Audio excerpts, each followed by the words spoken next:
সাংস্কৃতিক তথা শৈক্ষিক নগৰী যোৰহাট চহৰত নতুনকৈ সংযোজন ঘটিল দ ডেকৰ নামেৰে এখনি লোভনীয় খাদ্য সম্ভাৰৰ এখনি সম্পূৰ্ণ স্বাস্থ্যসন্মত বেকাৰী কাম কেফে।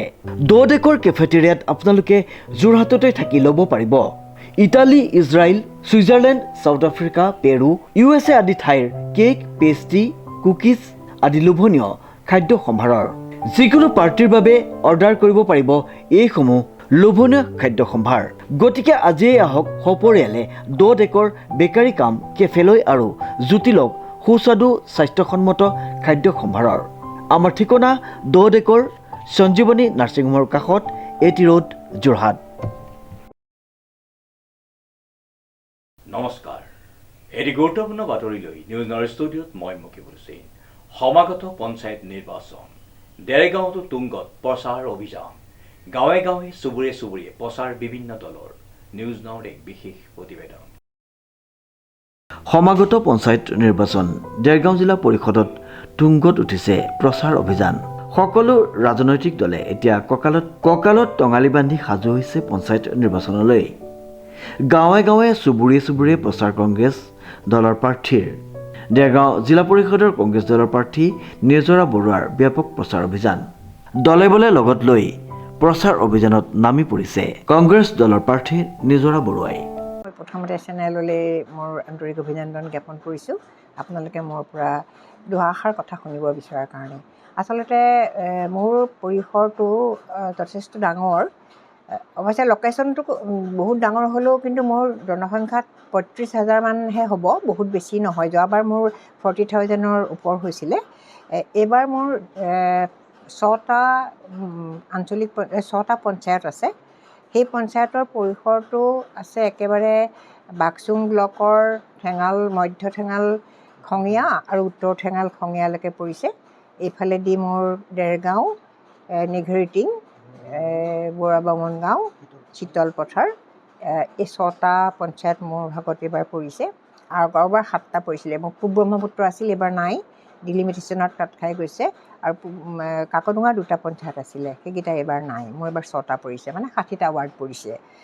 ইতিমধ্যে মই 60টা ৱাৰ্ডৰ চবত যাব পৰা নাই, কিন্তু চৌকাচৌকাকৈ প্ৰায়খিনিলৈকে গৈছোঁ। তাৰ দলীয় যিখিনি কৰ্মী সেইখিনিক লগ ধৰিছোঁ। যিখিনি মোৰ ৱেল উইচাৰ, যিখিনি মোৰ শুভাকাংক্ষী, সেয়া কোনো দল মত নিৰ্বিশেষে মই তেওঁলোকৰ ঘৰলৈও গৈছোঁ।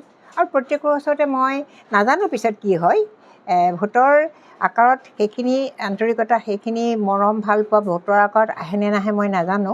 কিন্তু প্ৰত্যেকেই মোক সহায় দিছে যে আপোনাৰ নিচিনা মানুহক লাগে, আপোনাৰ নিচিনা সমাজৰ কাম কৰা এক বহল মনৰ মানুহক লাগে বুলি কোৱাৰ কাৰণে মোৰ মুখৰ আগতে কৈছে। সেইকাৰণে মই আপোনালোকক আচলতে কৈছোঁ যে তেনেকুৱা সঁহাৰি পালে নিশ্চয়কৈ মনটো ভাল লাগে।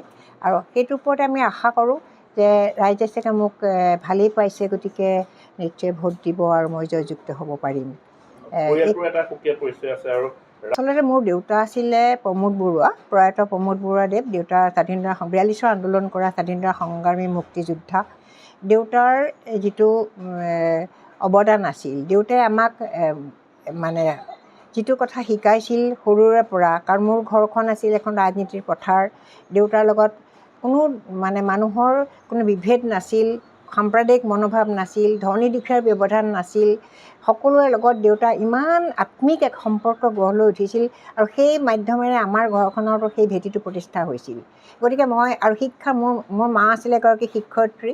মাৰ পৰা মই শিক্ষাৰ ক্ষেত্ৰত, সেই শিক্ষাৰ পথাৰখনৰ প্ৰতি আগ্ৰহী হৈছিলোঁ। মোৰ 4টা ককাই ভাই, মোৰ এজন ভাইটি আৰু 3গৰাকী ভগ্নী, আটাইখিনি উচ্চ শিক্ষিতা, আটাইখিনি বিশ্ববিদ্যালয়ৰ দেওনা পাৰ হৈ আটাইকেইগৰাকীয়ে ডিগ্ৰী গ্ৰহণ কৰাৰ পিছত প্ৰত্যেকেই চাকৰি বাকৰি বিভিন্ন কামত ব্যস্ত হৈ আছে।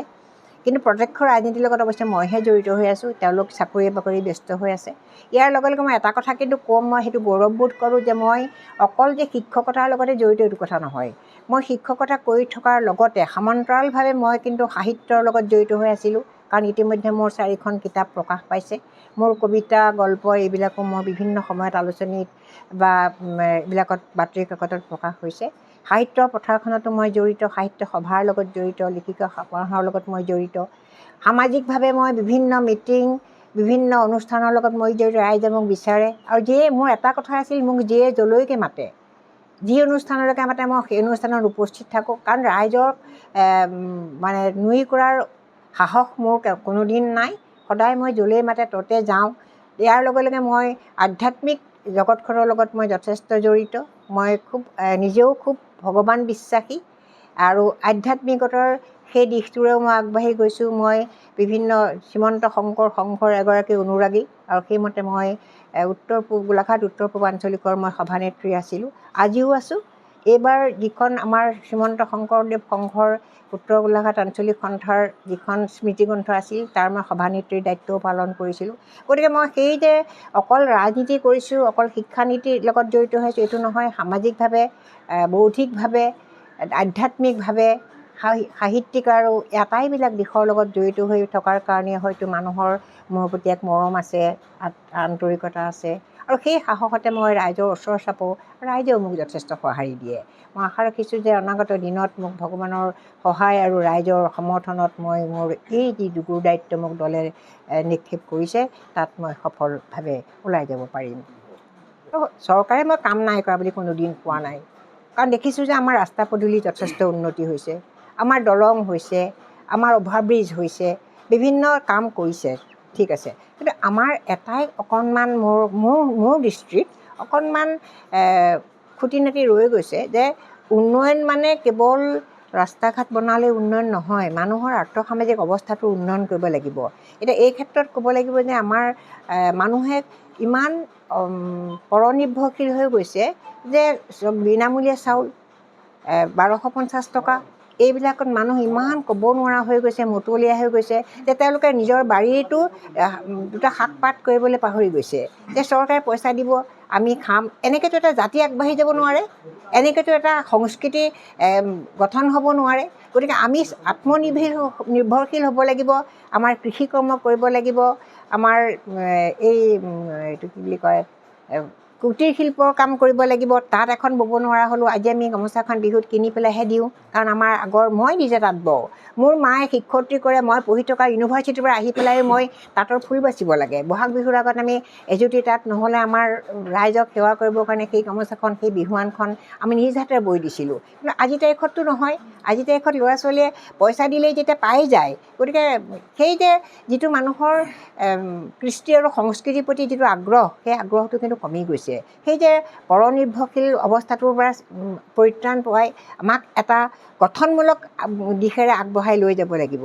সেই গঠনমূলক দিশটো হ'ব এনেকুৱা ধৰণৰ যে আমাক লোনেই দিয়ক বা যিয়েই নকৰক, আমাক এটা গঠনমূলক বৃত্তিত নিয়োগ কৰি পেলাই সেই বৃত্তিৰে সৈতে আগবাঢ়ি যোৱাৰ সুযোগ দিব লাগিছিল। কেৱল আঁচনিৰ অন্তৰ্ভুক্ত কৰিলে দেশৰ উন্নতি হয় বুলি মই নাভাবোঁ। গতিকে মই ভাবিছোঁ যে পৰৱৰ্তী সময়তো চৰকাৰে চিন্তা চৰ্চা কৰক, কাৰণ বেছি অনুদান, বেছি হিতাধিকাৰী সৃষ্টি হ'বলৈ গ'লে কিন্তু আমাৰ হাতত নজিৰ আছে।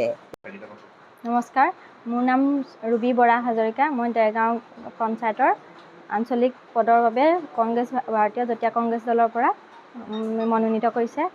প্ৰথমে আপোনালোকলৈ পলমকৈ হ'লেও ৰঙালী বিহুৰ সুলভ জনাইছোঁ আৰু ধন্যবাদ জনাইছোঁ মোক এই সুবিধাকণ দিয়াৰ বাবে।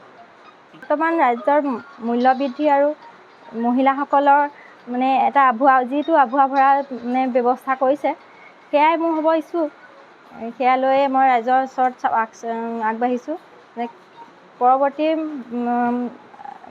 সময়ত কেনেদৰে আমাৰ চৰকাৰ আহিলে বা আমাৰ পঞ্চায়তটো আহিলে আমি কেনেদৰে আগবাঢ়িম, সেইখিনিকে কৈ মই ৰাইজৰ আগলৈ আগবাঢ়িছোঁ আৰু ৰাইজৰ আশীৰ্বাদো পাইছোঁ।